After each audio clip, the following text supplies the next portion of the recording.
We are now being joined by John Erath, Senior Policy Director for the Center for Arms Control and Non-proliferation in Washington. John, great to see you. $175 billion is definitely a staggering figure. What does this tell us about the scale of President Trump's ambition for this dome, and how might it shift military dynamics around the world? The first thing to keep in mind is that this is all entirely hypothetical. The technology to do what the Golden Dome proposes to do does not currently exist. There has been some development since the last time such a plan was researched, and the technology is certainly improved, but it's not there yet.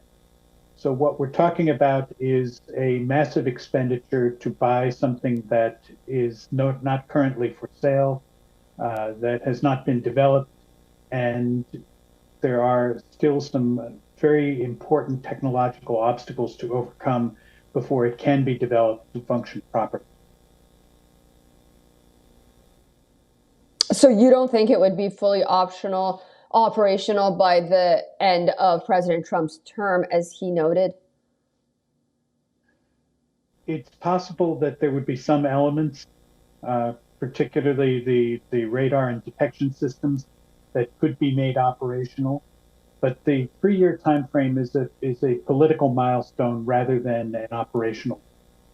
It is responding to President Trump's feeling that he has to do something during his term, that he has to demonstrate progress to the American people, that he is making them safer.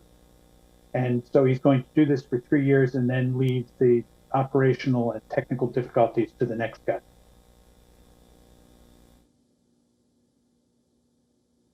And with your expertise from an arms control and non-proliferation perspective, what was the first thing that came to your mind when you heard this news, and what are your concerns right now?